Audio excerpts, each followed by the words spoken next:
Widener Library at Harvard, a mausoleum of knowledge. Dust motes danced in the pale shafts of sunlight slicing through the high-arched windows. The air was thick-smelling of aged paper and leather decay. A quiet, oppressive dignity hung in the vast space. The scent of history was overwhelming. Amelia Vance moved through the subterranean aisles, a ghost in a faded gray cardigan.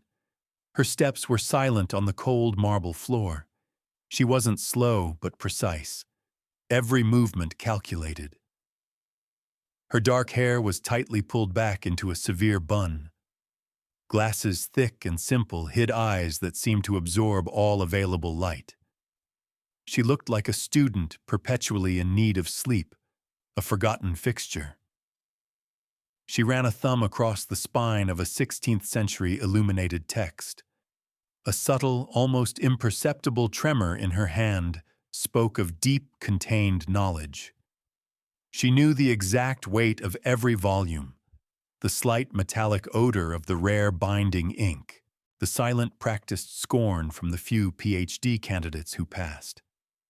They saw the apron strings of the institution, not the intellectual lightning held behind the cheap frames of her glasses. Amelia's world was silence and scent, the rich, earthy perfume of history. But today, the silence felt brittle. A low, angry murmur bled from the closed doors of the rare manuscripts reading room, the sound of disruption, the sound of high-level frustration. The heat radiating from the closed door was a tangible warning. Something vital was at stake. Amelia felt the change in the atmosphere, a subtle shift from academic calm to primal tension. She paused, one hand resting on a cold granite pillar. The hum of the industrial HVAC system suddenly sounded loud, accusatory. Inside the rare manuscripts reading room, the ambient noise was one of controlled fury.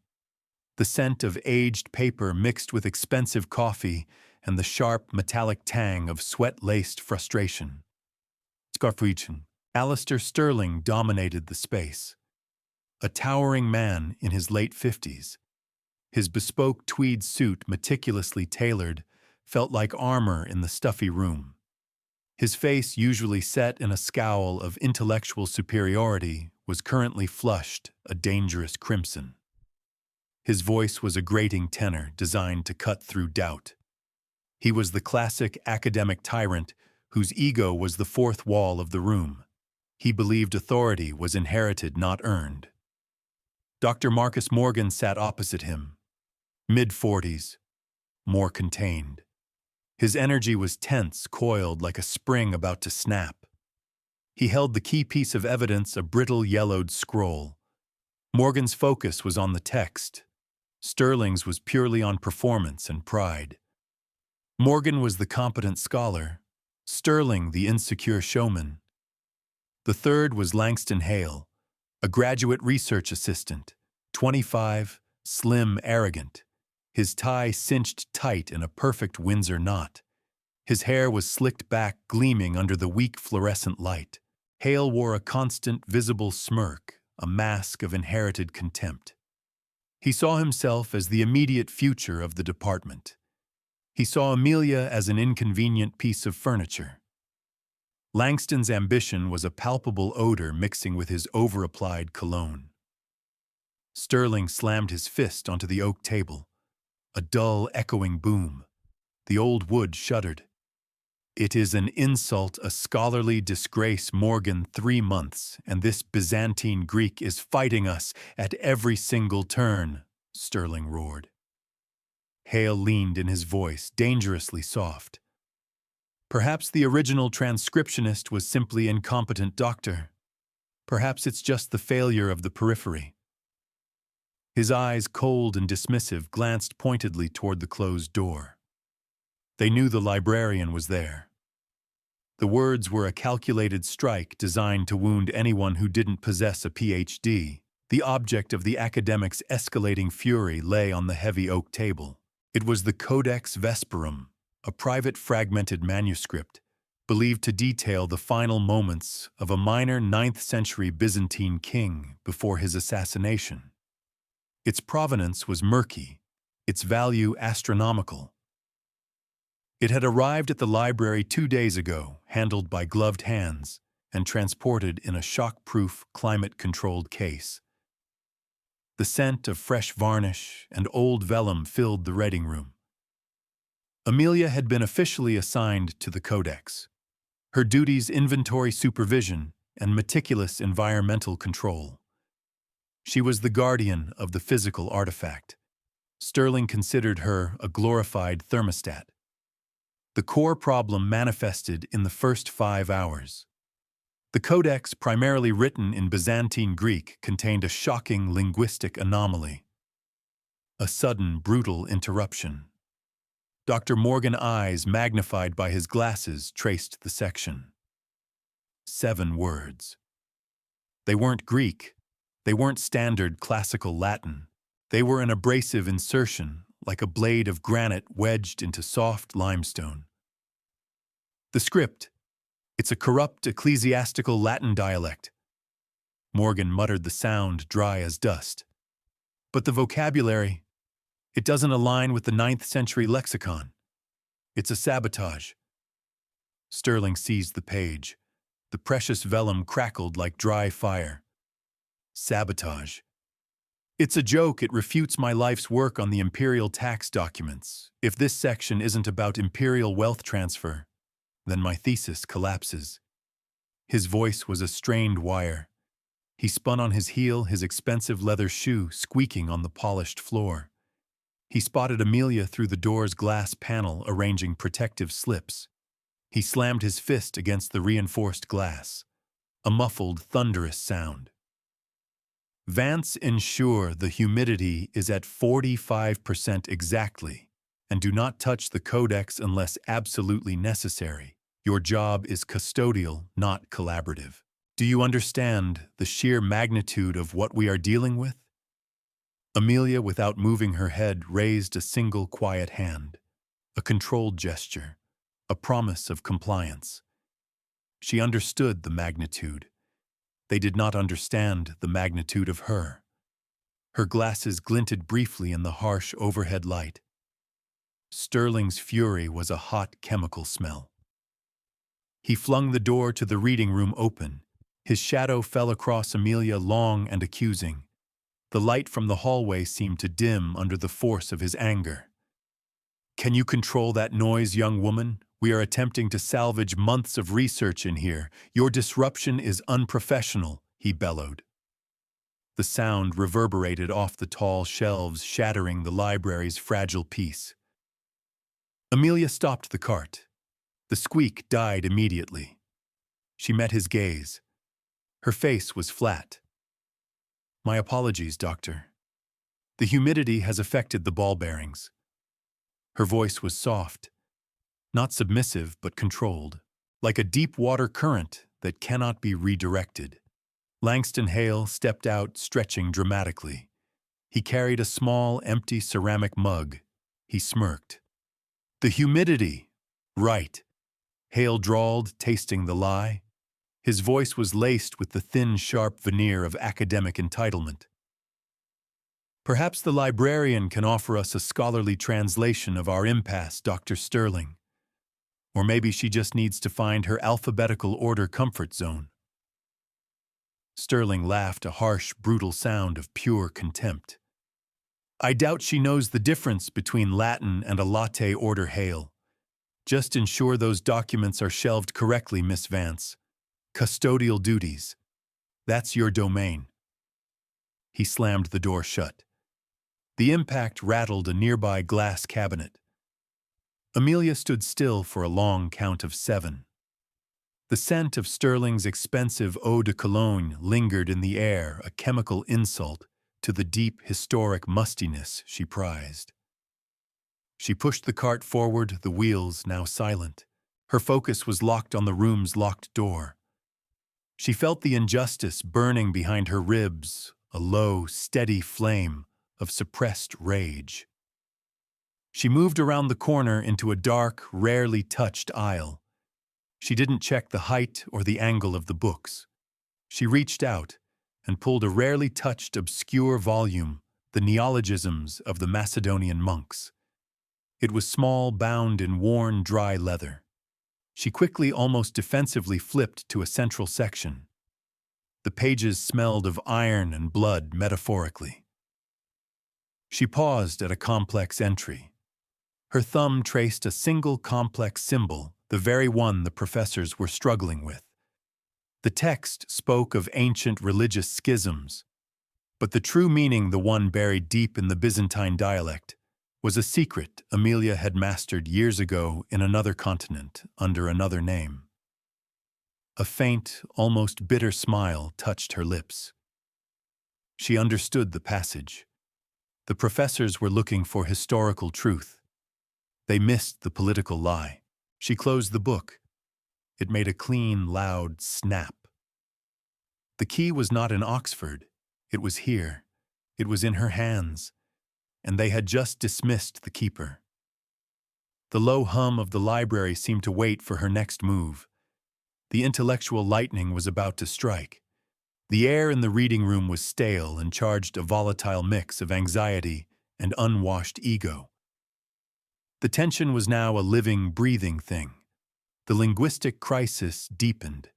The 7 Latin words, the granite blade, refused to yield. Morgan had spent the night hunched over his laptop.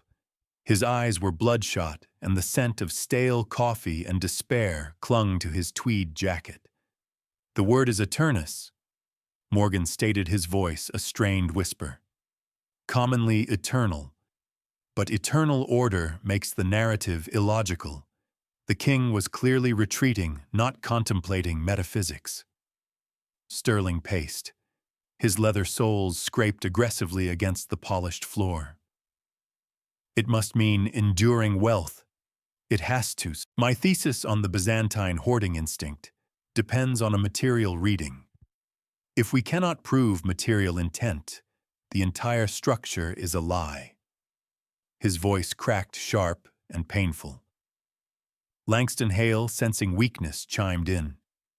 "Perhaps the Byzantine king, in his final moments, simply lost his mind. Maybe it's a religious doodle, Dr. Sterling. You're trying to force logic onto madness." Hale's smirk widened, enjoying the professor's academic defeat. The argument descended into low, guttural growls. Sterling accused Morgan of intellectual cowardice. Morgan retaliated, suggesting Sterling was suffering from confirmation bias, his career blinded by 40 years of the same theory. Amelia was just outside retrieving archival maps. The creak of her leather gloves was the only controlled sound in the entire wing. She heard every word. The frustration was a physical wave hitting the wall beside her. She carefully unwrapped a map tube. The crisp, clean smell of 18th century linen offered a brief, cool sanctuary from the surrounding heat of the argument. She knew they were trapped by their own eminence. They were looking at the word eternus through the lens of power and philosophy. They missed the simple, brutal truth hidden in the corrupt syntax. It wasn't about God or gold. It was about time, and the lack of it. Amelia's fingers paused on the smooth, cool surface of the map. She adjusted her glasses. Her eyes, magnified by the thick lenses, seemed to briefly reflect the frantic glow of the reading room light. She knew the correct translation. She just needed the right moment to deliver the fatal blow to their arrogance. The moment was not now. The pressure needed to build. The air needed to choke them first. The failure to translate the passage was now a raw, bleeding wound. Dr. Sterling, unable to attack the text, chose the easiest target. He erupted from the reading room, eyes blazing with a cold, cutting anger.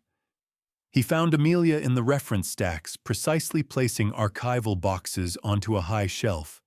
Her movements were seamless, almost mechanical. "Vance?" His voice snapped the quiet. "Where is the inventory list for the 14th century Italian scrolls I specifically asked for a digital copy this morning?" Amelia calmly stepped down from the short library ladder. It was delivered to Dr. Morgan's email at 8:03 a.m. Doctor. Hard copy is on your desk. Green binder. Sterling ignored the fact check. He needed a victim. He pointed a shaking finger at the box Amelia had just placed. And this, you've relocated the Codex Florentinus. That's unacceptable. This is not a hobby, young woman. This is critical academic infrastructure. Langston Hale appeared behind Sterling, a lazy, superior grin stretching his face. He leaned against the shelf, deliberately blocking Amelia's path. She doesn't understand the pressure, Dr. Hale drawled, tasting the cruelty in the words.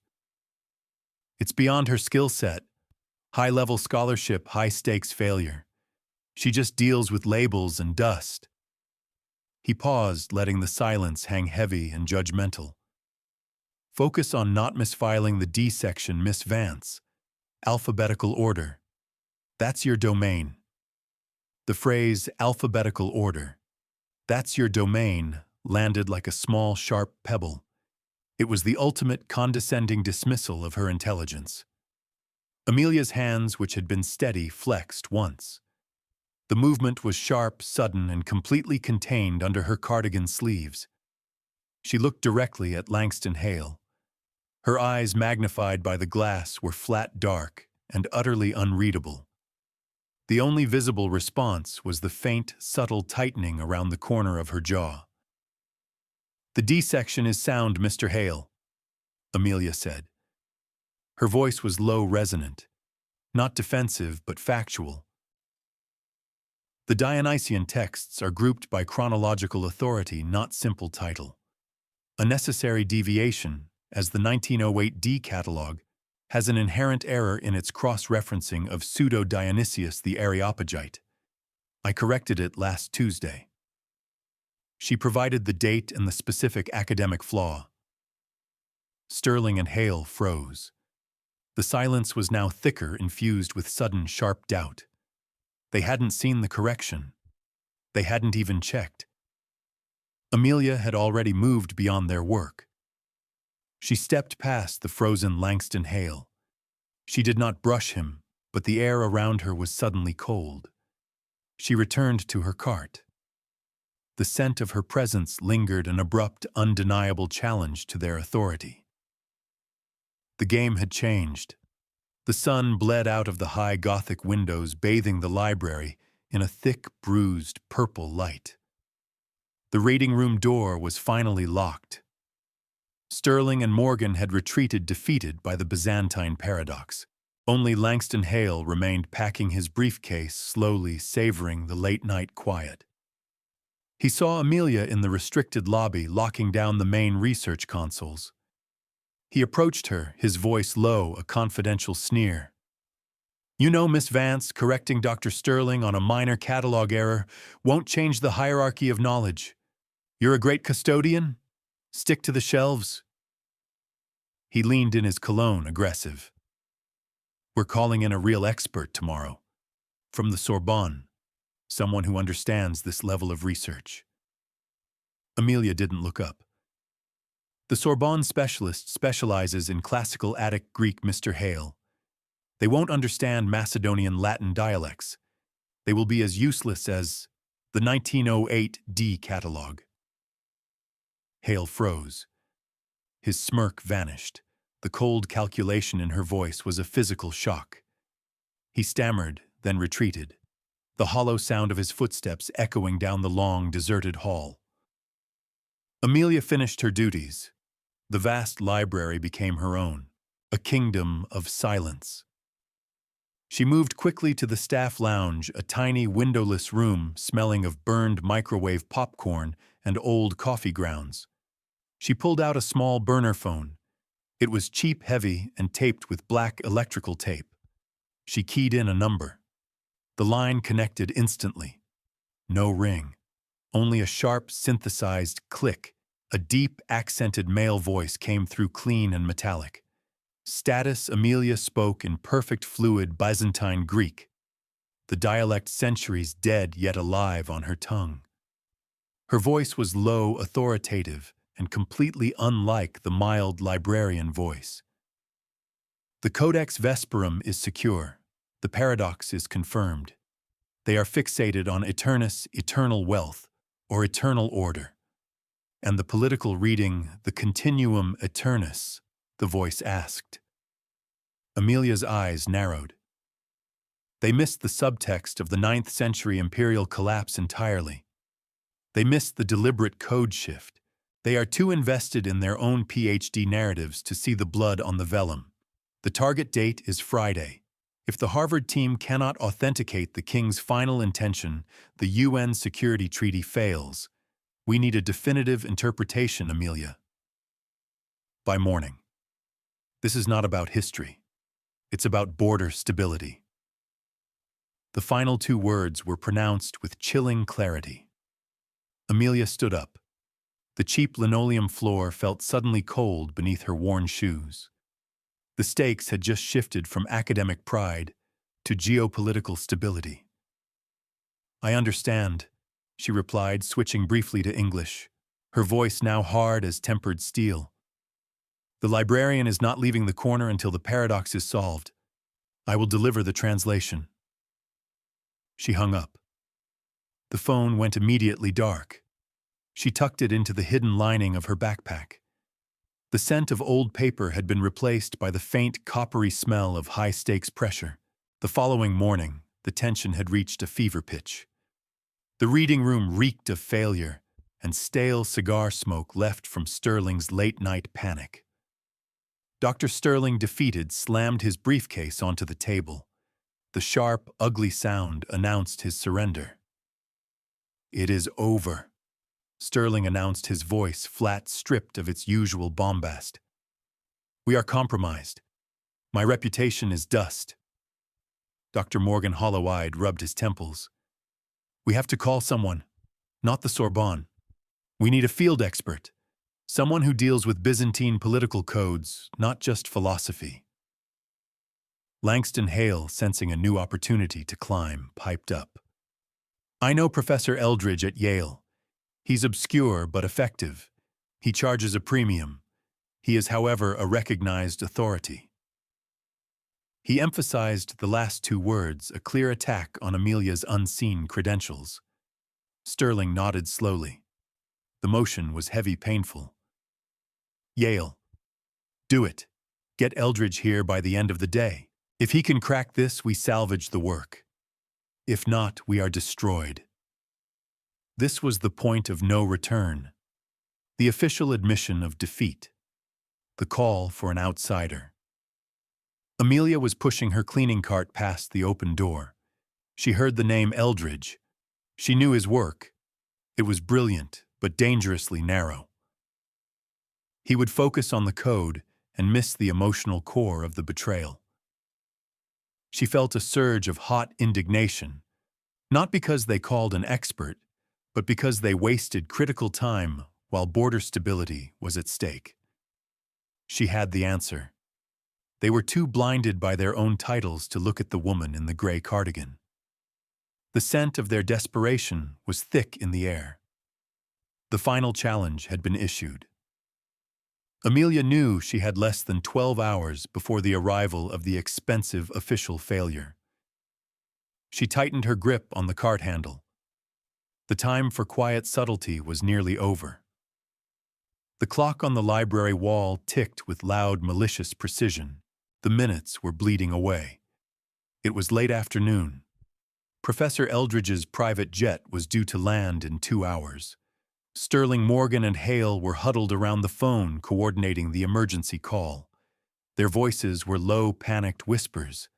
They were too preoccupied to notice Amelia entering the rating room. She wore fresh gloves. A subtle, almost invisible layer of fine archival dust coated her cardigan. She moved to the central table, not to the codex, but to the humidity monitor. Langston Hale glanced up, annoyed by her intrusion. "Vance, we're on a critical call. The fate of major academic careers is being decided. This can't wait 5 minutes." Amelia checked the reading. 44.8%, Mr. Hale. 45 is the protocol. Her voice was monotone. Sterling threw his hands up in despair. Protocol, I don't care about the protocol, I care about Eternus. Eldridge is on the line. Hale, get back here. Sterling leaned over the codex, pointing his finger violently at the 7 Latin words. His breath sharp with old whiskey, and frustration ghosted over the fragile vellum. Look at it. They seek Eternus in the shifting sands. The sand, the trade, it must be wealth, it must be gold. Sterling pleaded, his voice cracking with hysteria. Amelia's hands stilled on the humidity monitor. The air conditioner suddenly hissed as it adjusted the temperature. She did not look at the codex. She looked at the frantic, desperate face of Dr. Sterling, the pure, unadulterated arrogance of his scholarly blindness. This was the moment. The stage was set. The academic heavyweights were defeated. The world was waiting. The air was still heavy with the professor's whiskey and despair breath. Sterling was still frozen, finger-pointing at the 7 Latin words. Amelia turned her back to the humidity monitor. She faced the 3 men. Her expression was utterly calm. "You are correct, Dr. Sterling," she said. Her voice was low, resonant, a perfect counterpoint to Sterling's hysteria. "You are looking at Eternus Eternal, and you are only finding what your existing research allows you to find: wealth or dogma." Sterling blinked, his face slackening into confused fury. "Excuse me, you dare correct?" Amelia cut him off, her voice gaining a controlled, authoritative edge. The king was not writing a philosophical statement or an accounting ledger. He was writing a warning, and he used a deliberate linguistic disguise. Langston Hale scoffed, loud and immediate. "A linguistic disguise by the librarian. You're reading fantasy, Miss Vance. Stick to the Dewey Decimal System." Amelia ignored Hale entirely. Her eyes were locked on Dr. Morgan, the one scholar still capable of rational thought. "The script is ecclesiastical Latin from the 9th century, yes," Amelia continued, walking slowly toward the codex. Her shoes made no sound on the wood floor. "Hi, sir, but the syntax is corrupted by the Macedonian patois. They didn't have the word for continuum in their common vocabulary, so they adapted Eternus Eternal into a functional temporal noun." She leaned over the document. Her finger in a white cotton glove pointed not at the word Eternus, but at the small, almost invisible diacritical mark above the 2nd letter. "That mark," she stated, her voice sharp as glass, "is the Macedonian temporal modifier. It shifts the meaning of the root. It doesn't mean eternal. It means the thing which must continue." Morgan gasped. A short, sharp, involuntary sound. His eyes darted between the codex and Amelia's face. "Therefore," Amelia concluded, straightening up. Her voice was now a weapon, clean and precise. "The passage doesn't mean they seek eternal wealth. It means they seek control over the continuous flow of power, time in the shifting sands." The room went absolutely silent. The only sound was the high-pitched whine of the fluorescent lights and the laboring of the scholar's own breath. Sterling staggered backward, hitting the shelf. A stack of paper cascaded to the floor. He stared at the codex, then at Amelia. The foundation of his entire career, the imperial wealth transfer thesis, had just dissolved into dust and shame. "The political code," Morgan whispered, his hand shaking as he pointed at the diacritical mark. "The king wasn't hiding money. He was hiding a schedule of betrayal." Amelia stood back from the table. She had delivered the truth. The bloodless slaughter of scholarly arrogance was complete. The silence stretched thick and painful for a count of 10. The stench of Sterling's defeat hung heavy. Langston Hale was the first to move, attempting a cynical recovery. "That's a clever academic guess, Miss Vance. But where is your peer review? Where is your authority?" He spat the word authority like a curse. Amelia finally gave him her full attention. Her eyes, usually obscured by the thick lenses, seemed to pierce through him. Dr. Morgan, however, was already frantically flipping through the drawers of the consultation table, his movements panicked. He was searching for the highest academic validation available. He pulled out a worn, embossed copy of the definitive Journal of Byzantine Studies. The 2018 special edition, Morgan muttered, his voice catching. The one that debunked the entire Neo-Byzantine school. Morgan slammed the journal open to the lead article. The title was printed in heavy block letters, Rethinking Imperial Power, the temporal modifier in Macedonian Latin. He stabbed a finger at the author's name printed clearly above the abstract. He looked up at Amelia, his face a mask of pure, humbling awe. "You," Morgan whispered. "You are Dr. Amelia Vance." Sterling, pale and sweating, stumbled forward to look. His eyes, fixed on the name, finally registered the truth. Amelia Vance.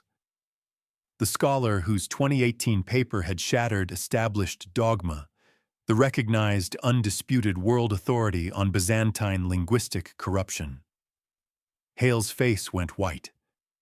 The blood drained instantly, leaving the shadow of his arrogance exposed. He was staring at the academic Everest he had just ordered to stock the D section. Amelia neither smiled nor gloated. She simply confirmed the fact, her voice quiet, but carrying the immense weight of her identity. "It was a project of mine," she said. "The research on the patois took 3 years." She adjusted the collar of her cardigan, a mundane gesture that contrasted violently with the revelation of her genius. The room was no longer just a library. It was the scene of an execution. Amelia turned her back on the stunned men. She retrieved her small, worn leather keyring. The keys jingled lightly, the sound mocking the professor's silence. "The temporal modifier should allow you to interpret the rest of the text, Dr. Morgan," she said, addressing the one man who had sought truth over pride. The king was hiding his intentions, not his treasury. She walked to the security panel by the door. She typed in the security code, the small mechanical beeps of the keypad, the loudest sound in the entire Harvard campus. Sterling tried to speak, but his throat was dry. "Dr. Vance? Amelia? I need to lock down the archive wing." Amelia interrupted politely but firmly. She offered them a small, functional nod. "If there is nothing further regarding the custodial protocol, I recommend you contact Professor Eldridge immediately and tell him not to bother landing." She stepped through the door. She did not slam it, but closed it gently. The heavy latch clicked into place. The sound was the final punctuation mark. She was gone. She did not seek applause, apology, or praise.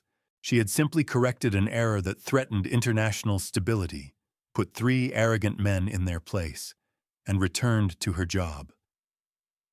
Outside, the library was closing. Amelia pulled her backpack onto her shoulder. The scent of freedom mixed with old paper and victory was cool in the evening air. The explosion had been contained, but the shrapnel was everywhere. The morning after the incident, the Widener library buzzed with a low, unnatural energy. The silence was gone, replaced by the hissing static of rumor. Professors and PhD candidates moved through the stacks with an unsettling slowness, their eyes flicking toward the corner where Amelia worked. The story was simple, brutal, and viral within the university's closed competitive circuit. The librarian solved the Codex Vesperum in 3 minutes.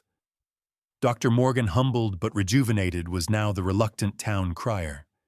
His face, weary from lack of sleep, held a new, fragile kind of awe.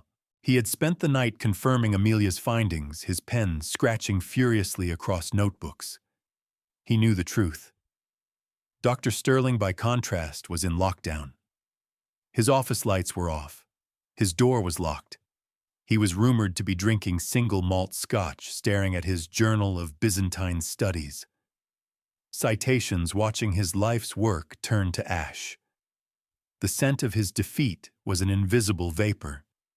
The emails began to flood in, not to Sterling, but to the library director. Queries from the Sorbonne, from Oxford, from the Ateneo in Rome. They weren't asking about the Codex. They were asking about Dr. Amelia Vance. "Is it true?" the emails demanded. "Is the Amelia Vance now working in your catalog department?" Langston Hale found himself entirely isolated.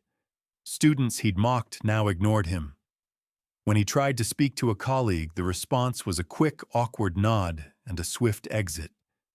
His cologne smelled suddenly cheap. The hierarchy he so cherished had inverted itself. He was now the incompetent periphery. Amelia, meanwhile, was cataloging new philosophy texts. She worked with the same quiet precision. She ignored the stares. The burning indignation from yesterday had cooled into a profound, detached understanding. She was not fueled by revenge, but by duty. The UN treaty was secure. Her part was done. She was ready to fade back into the comforting shadows of the stacks. But the academic world wounded, and curious would not let her go. Amelia sat in the small, windowless staff lounge. The smell of burned microwave popcorn was a strange contrast to the gravity of her recent revelation. She was eating a simple sandwich, her gaze distant, fixed on a faded bulletin board. The academic world saw her brilliance. They missed the scar tissue beneath it. Dr. Marcus Morgan, hesitant and ashamed, found her there. He carried a fresh, unopened PhD journal, his hands trembling slightly. "Dr. Vance," he began, his voice soft, humbled. "I had to see you. Why are you here? Why, after that 2018 paper? Why the library? You could run the Byzantine department at Yale." Amelia took a slow, deliberate bite of her sandwich. She chewed with the same quiet precision she used for shelving. Her eyes finally met his. "The academic world is noisy, Dr. Morgan," she said. Her voice was flat, devoid of emotion, yet heavy with experience.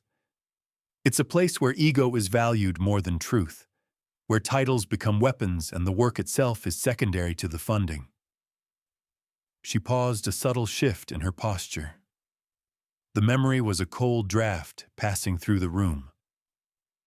"After the 2018 paper," she continued, "I was offered the world, but I saw the politics, the backstabbing, the way my research, my passion, was immediately weaponized by colleagues to undermine their rivals. They wanted to own the truth, not find it." Morgan leaned against the doorway, respecting the invisible wall around her. He smelled the bitterness of past betrayal. "They used my research to try and destroy a colleague I respected," Amelia admitted, the word destroy sharp and clean. "It left a bad taste. I needed silence. I needed a place where the documents couldn't lie and the people couldn't use me." She gestured around the small, sterile lounge. "Here I am, a custodian of information. I ensure the truth is preserved, not corrupted by academic politics. I work with the primary sources, the bone and blood of history, not the egos interpreting them." Morgan felt a profound sense of understanding. She hadn't run from her field. She had run to its purest core. "But the Codex Vesperum," Morgan pressed gently. "You risked anonymity for that Macedonian temporal modifier." "Why?" Amelia finished her sandwich. She wiped her hands with a napkin, her movements precise. "That wasn't academic, doctor," she said, standing up. The sound of her chair scraping against the linoleum was loud. "That was duty." The translation involved a contemporary political code. I received an alert. When the truth has geopolitical implications, anonymity is a luxury I cannot afford. She picked up her backpack, slinging it over her shoulder. "I came to the library for peace, doctor. But when the blood on the vellum is fresh, the librarian must act." She left Morgan standing there. A professor finally understanding the true meaning of high-stakes scholarship. The following morning, Dr. Morgan was waiting for Amelia by the staff entrance. He looked like a man who had faced a reckoning and survived, smelling faintly of ozone and acceptance. He held a small antique leather notebook, not a formal gift, but a scholarly offering. "Dr. Vance," he began, his voice rough with residual shame. He didn't use her first name. "I apologize, not just for my colleagues, but for the systemic blindness that allowed us to treat you as labor. I deeply regret my arrogance." He extended the notebook. "Mater, this is a working text of St. Ephraim's hymns. I thought you might appreciate the Syriac transcription errors. Your work demands better company than us." Amelia accepted the notebook. Her fingers brushed his. The contact was brief, professional, but held the weight of forgiveness requested and granted. "The error was based on pride, Dr. Morgan," Amelia said, turning the notebook over in her hands. "It's a common academic failing. I appreciate the honesty." Morgan swallowed hard. "Sterling is talking about a medical leave. Hale is transferring to a minor university in the Midwest. They're gone. But you can't stay here. The dean is offering you the chair of Byzantine studies. Full tenure, a private research budget. It's yours." Amelia looked past him down the long, silent corridor of the stacks. The air was cool and stable. "Thank you, Doctor," she replied, her voice soft but firm. "I came here for the integrity of the sources. The chair requires political maneuvering, funding appeals, and constant defense against rivals. It requires noise." She placed the Syriac notebook carefully into her backpack. "My work is here," she concluded, walking toward the reading room, her steps slow and intentional. "Ensuring that the history they consult is correct. I accept the tenure, but I retain the library corner. The truth is safer in the quiet." Morgan watched her go. The shame was replaced by a profound respect. She didn't want their hierarchy. She wanted the truth. And she had won on her own terms. The highest office she could hold was the one she had already created for herself. The reckoning for Langston Hale was public, swift, and brutal. 2 days later, Hale was giving an emergency presentation to the remaining PhD students, trying to salvage the Codex work under his name. He was arrogant, flustered, and desperate. "As I was saying, the temporal modifier is an interesting theory, but it was my idea to consider," he stammered, his eyes darting. The door burst open. Not Sterling, but Dr. Eleanor Vesperum, the head of the classics department, a woman whose reputation was built on ruthless precision. She carried a copy of Amelia's 2018 paper. "Stop," Vesperum commanded. Her voice was pure ice. "The correct theory was published in 2018 by Dr. Vance. You are attempting to claim credit for a 4-year-old discovery that you were explicitly too arrogant to read." Hale's face turned a sickly shade of pale green. "Professor you publicly disparaged Dr. Vance on 3 occasions, Mr. Hale. You mocked her role, her intellect, and her value to this institution. Effective immediately, your PhD funding is suspended. You are finished here." Vesperum's words were the sound of a guillotine. She pointed to the door. "Now I suggest you go to the library and ask Dr. Vance to recommend a good book on humility." Hale stumbled out his briefcase, slipping from his sweaty grip, the clatter echoing his career's collapse. The other students watched, a silent, chastened recognition on their faces. The library had purged its infection. The inevitable occurred a week later. The dean of the faculty, a powerful woman named President Hayes, arrived at the Widener library. She didn't wear tweed. She wore power tailored and quiet. She found Amelia in the sub-level C archives cataloging damaged documents. The air here was colder, smelling of mildew and neglected history. "Dr. Vance," the president said. Her voice was warm, respectful. "I'm not here to talk about the Codex or Professor Sterling. That mess is being contained." Amelia stood up. She removed her white cotton gloves. "President Hayes, I am here to talk about the future of the humanities." Hayes continued, stepping closer. "We need brilliance. We need integrity. We need the truth you showed us. I am offering you an endowed chair in comparative linguistics, private research grants, the kind of power that prevents Professor Sterling's from ever happening again." Amelia listened patiently. The offer was the culmination of every academic dream.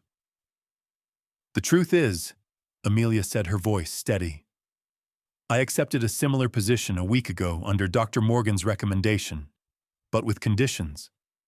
Hayes frowned, surprised. "Conditions?" "Yes, the chair is named the Custodianship of Truth Chair," Amelia stated. "It carries full tenure and pay, but the office must remain here in the sub-level C archives. My primary duty remains the integrity of the physical sources." Hayes considered the demand, the audacity, the sheer uncompromising commitment to the work over the title. She looked at the old, cracked binding Amelia was examining. Hayes smiled, a genuine, deep smile of understanding. "Dr. Vance," she said, extending her hand, "the Custodianship of Truth is a title I can fully support. Welcome home." They shook hands. The sound was a soft snick of two forces recognizing each other. Amelia had not joined the power structure. She had annexed a part of it. The scent of mildew suddenly felt like victory. The power shift was subtle, pervasive, and immediate. The air in the Widener library no longer smelled exclusively of old leather and scorn. A faint, cleaner scent of intellectual humility began to permeate the atmosphere. Amelia continued her work in sub-level C, but her role had fundamentally changed. She was still the custodian, but now she was the oracle. Students no longer passed her with averted eyes. They approached her table with nervous respect, their voices hushed. They came for basic things, cross-reference of late Sanskrit dialects. But the questions quickly escalated. Dr. Vance, one PhD candidate, stuttered, adjusting his glasses. "I'm struggling with the theoretical application of Husserlian phenomenology. It feels too clean. What am I missing?" Amelia didn't offer a direct answer. She simply guided him to a shelf. "Read the Diary of Bishop Titus, circa 1880. Focus on the emotional context of his observations, not the official report. Phenomenology must smell like life, not just logic." The student retreated, stunned, suddenly seeing his research through a new, powerful lens. The click of his departing footsteps was heavy with newfound direction. The professors, too, changed their trajectory. Dr. Morgan, now her most ardent defender, treated the custodianship of truth as a sacred space. But even the returning, chastened Dr. Sterling, now wearing a cheaper suit and a deep sense of shame, approached her. He didn't ask for help.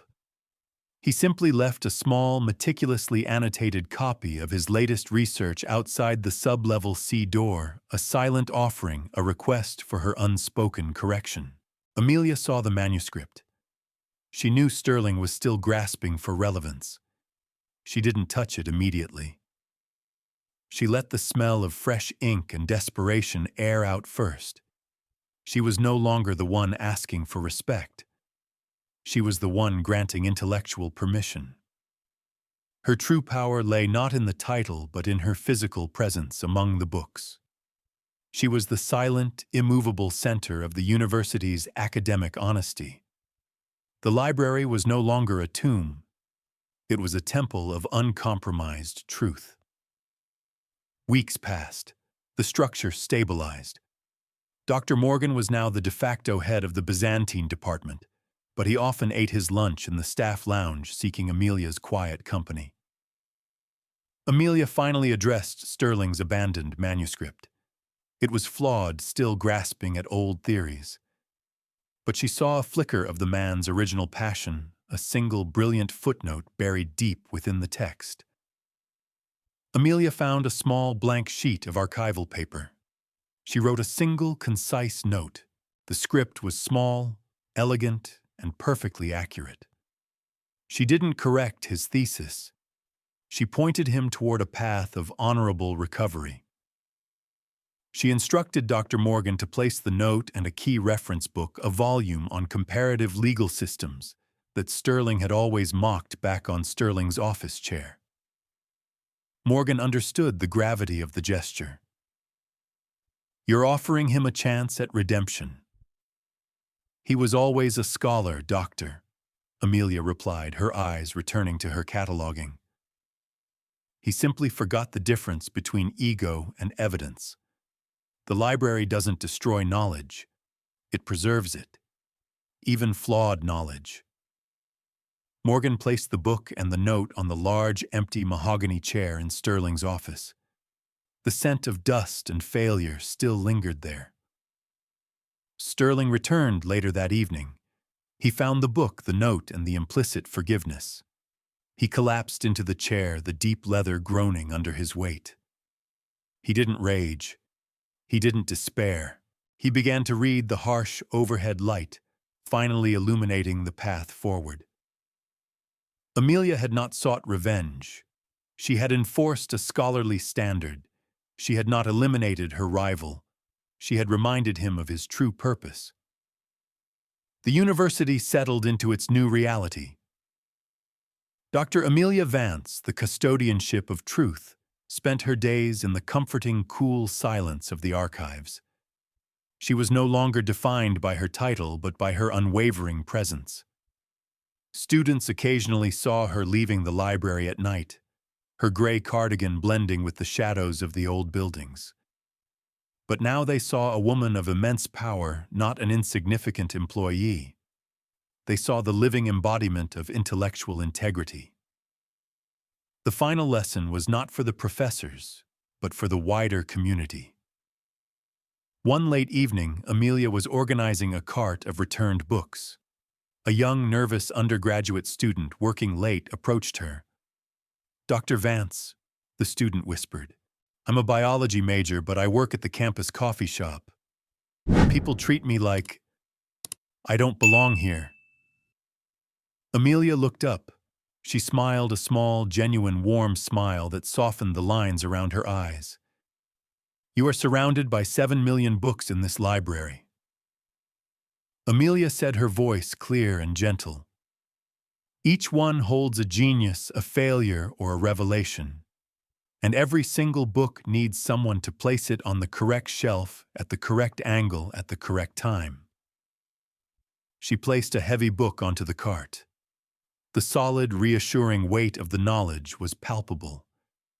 "Your work has value because you are present and you are precise," Amelia concluded. "Your value is not determined by the prestige of your major or your paycheck. It is determined by the integrity you bring to the task at hand." Amelia stepped away from the cart, walking toward the exit. The high windows were dark now. The scent of old paper lingered, promising endless truths. The world had doubted her, mocked her, tried to make her feel small. But she wasn't small. She never had been. Her story was a quiet, powerful promise that echoed in the heart of every person overlooked, judged, or silenced. You're not alone. You never were. The truth always wins.